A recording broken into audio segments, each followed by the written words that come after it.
Përshëndetje të nderuar shikues, këto janë lajmet e orës 22. Bashkimi Evropian për herë të parë në historinë e saj ka vendosur të armatosë një shtet jo antar nën sulm, ndërsa Kievi dhe Moska kanë pranuar ndërmjetësimin e Aleksandr Lukashenkos për takim në kufirin ndërmjet Ukrainës dhe Bielorusisë në ditën kur presidenti Vladimir Putin ka urdhëruar ministrin e tij të mbrojtjes të ketë në gjendje gatishmërie edhe forcat bërthamore. І успішно відбиваємо атаки ворога. Presidenti Ukrainas Volodymyr Zelenski ka thënë se Kievi do të dërgojë një delegacion për bisedime pa parakushte me Moskën në kufirin ndërmjet Ukrainës dhe Bielorusisë. Ujdia për takim është arritur pas bisedës telefonike të Zelenskit me homologun bielorus Aleksandr Lukashenko. Ndërkohë presidenti rus Vladimir Putin ka aktivizuar nivelin e lartë të alarmit të forcave bërthamore të Rusisë. Putini në deklaratën e tij nuk u është referuar vetëm shteteve anëtare të NATO-s, por edhe sanksioneve të forta financiare që perëndimi ka vënë Rusisë, përfshirë edhe kundër tij personalisht. Duke folur gjatë një takimi me zyrtarët e tij më të lartë, Putini ka thënë ministrit të mbrojtjes dhe komandantit të shtabit të përgjithshëm që të vijë në gjendje gatishmërie forcat luftarake bërthamore për neutralizimin e sulmeve të mundshme. Pak orë pas njoftimit të vendimit, zyrtarja më e lartë e Bashkimit Evropian me 27 vende anëtare ka thënë se BE-ja do t'i mbyllë hapësirat ajrore për linjat ruse të fluturimit dhe se Bashkimi Evropian për herë të parë do të furnizojë me armatim një shtet të sulmuar që nuk është pjesë e tij.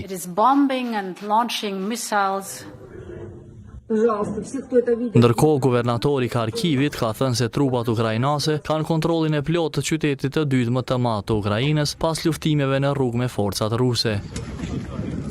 Ushtria ruse u fut në mëngjes në rrugët e qytetit të madh, që shtrihet vetëm 35 kilometra larg kufirit me Rusinë. Ukraina pretendon se ka vrarë 4300 rus gjatë 4 ditëve të para të pushtimit rus. Kievi zyrtar njofton gjithashtu se 210 ukrainas civil kanë mbetur të vrarë. Të dhënat nuk janë verifikuar nga agjencitë ndërkombëtare të lajmeve. Kryetari i Kievit ka thënë se asnjë ushtar rus nuk është në kryeqytet dhe se ushtria dhe lëvizjet ukrainase të mbrojtjes po e mbajnë me vendosmëri kontrollin e kryeqendrës.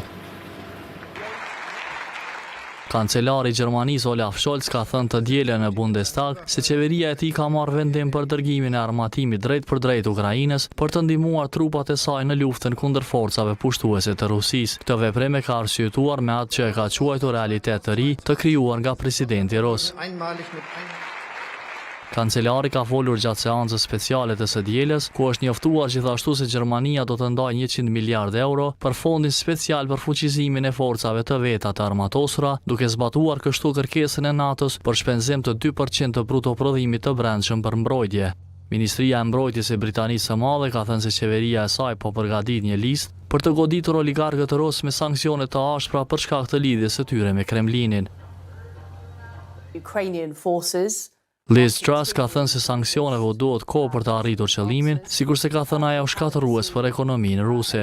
Kombet e Bashkuara kanë njoftuar se më shumë se 400.000 ukrainas janë zhvendosur nga vendi prej nisjes së pushtimit rus në orët e hershme të së ajtës. Ndërkaq në Rusi, pushtimi ushtarak ka nxitur edhe të dielën protesta. Demonstruesit kanë dalë në shumë qytete të mëdha ruse. Policia ka arrestuar menjëherë disa prej protestuesve.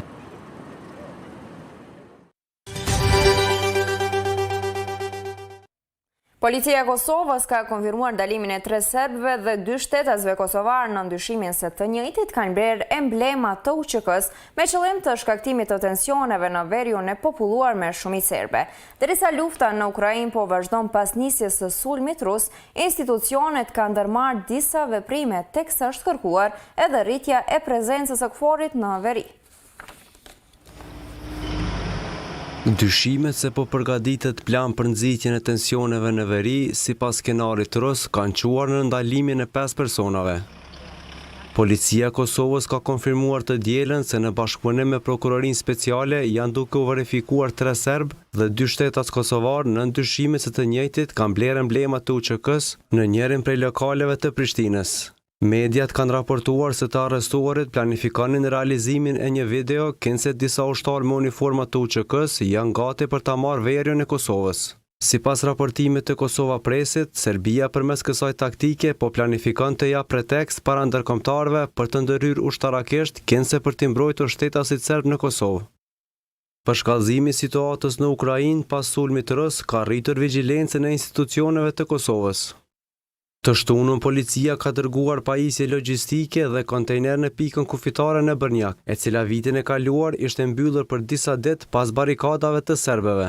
Sipas policisë, pajisjet janë dërguar me qëllim të krijimit të kushteve më të mira për punë. Kontrollet janë shtuar edhe nëpër rrugët malore që Serbia i ka shfrytzuar për kontrabandë me veriun. Ndërkaq ministri i mbrojtjes Armend Mehaj ka kërkuar nga komandanti i KFOR-it të shtojë trupat e këtij misioni në veri pas situatës së krijuar në Ukrainë. Serbia e ka interpretuar si tentim për ta destabilizuar veriun shtimin e prezencës policore. Ne želimo da pristanemo na njihovu igru provokacija, dakle. Presidenti serb ka deklaruar se nuk do ta pranojë lojën e provokimeve. Ai ka thënë se për këto lëvizje ka njoftuar edhe KFOR-in dhe se janë në kontakt të përditshëm me serbët e veriut. Ish komandanti i FSK-s Kadri Kastrati thotë se skenari rus mund të tentohet edhe në veriun e Kosovës. Serbia ka pretendime territoriale ndaj Kosovës, është shumë e interesuar që të ketë apo të bllokoj veriun e Kosovës dhe për atë arsye unë mendoj që KFOR-i, policia e Kosovës, po edhe forcat e sigurisë Kosovës do të duhen që të jenë shumë vigjilente, të koordinuara mirë, të bashkërrenduara që të rrisin prezencën e tyre në veri rreth kufeve. Ndërkaq Skender Perteshi nga Qendra Kosovare për Studime të Sigurisë tregon se nga cilat veprime duhet të ketë kujdes qeveria. Duhet të shërbejmë na si një arsyetim për ndonjë destabilizim të tillë në veri, për shembull të dërgojmë një si speciale atje, pa një koordinim të mirë fillim ndërkombëtar, për shkak të situatës aktuale të ndjeshme që është e sigurisë qoftë në Ballkanin Perëndimor apo për shkak të situatës së sigurisë në Ukrainë. Ajo që duhet të bëhet që institucionet e sigurisë të jenë vigjilente, të bëjnë analizat e duhura të gjendjes sigurisë dhe sundimit ligjit në veri dhe të gjitha veprimet qoftë të sigurisë, qoftë të sundimit ligjit apo aksionet të ndryshme të jenë në pajtim të ngushtë me KFOR-in, NATO-n dhe partnerët tjerë ndërkombëtar. Aktualisht ekziston një marrëveshje sipas së cilës FSK-ja mund të zbarkojë në veri vetëm me lejen e posaçme të komandantit të KFOR-it. KFOR-i ka rreth 4.000 trupa në Kosovë, ku numrin më të madh përbën italianët dhe amerikanët.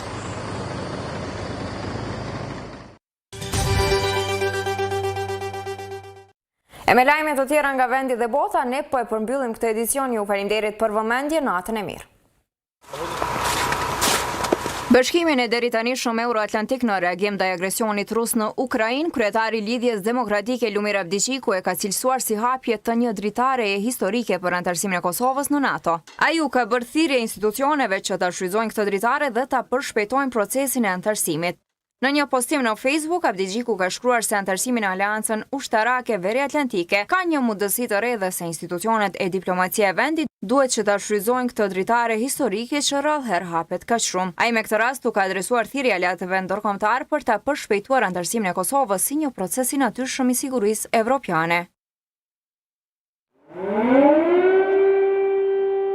Sulmi i Rusisë ndaj Ukrainës ka goditur edhe tregjet ndërkombëtare, edhe pse Kosova importon vetëm 0.8% të produkteve nga Ukraina. Rritja e çmimit të naftës, gazit, energjisë elektrike dhe drithërave në Evropë do të kenë ndikim edhe në Kosovë. Pasi Rusia është prodhuese e madhe e naftës dhe gazit natyror, çdo rritje e çmimit ndikon në rritjen e kostos së transportit, që reflektohet në çmimet e lëndës së parë dhe mallrave të tjera. Emanuel Bajra, ish bankier në Londër dhe njohës i tregjeve financiare, thotë se lufta në Ukrainë do të kenë ndikim në ushqim, në sistemin bankar dhe në remitenca. Edhe ish ministri i tregtisë dhe industrisë Ismet Mulaj thekson se përveç efektit direkt të mallrave që importohen nga këto dy vende, do të ketë efekt zinxhiror edhe për produktet që importohen nga vendet e tjera.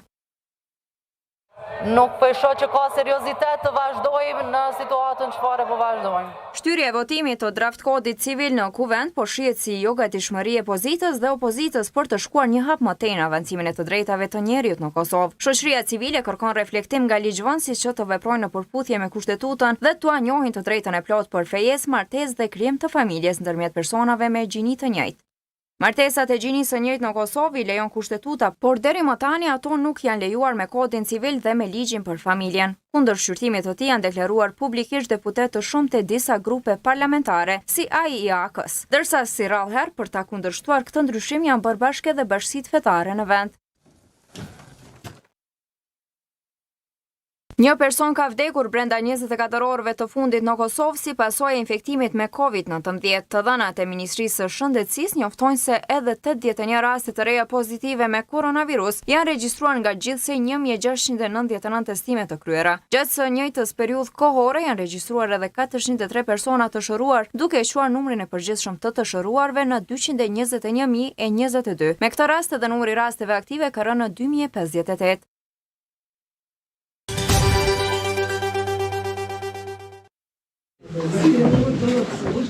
Në qytetin e dytë më të madh të Ukrainës, Kharkiv, një spital fëmijësh është zhvendosur në një strehimore ku ofrohen vetëm shërbimet elementare.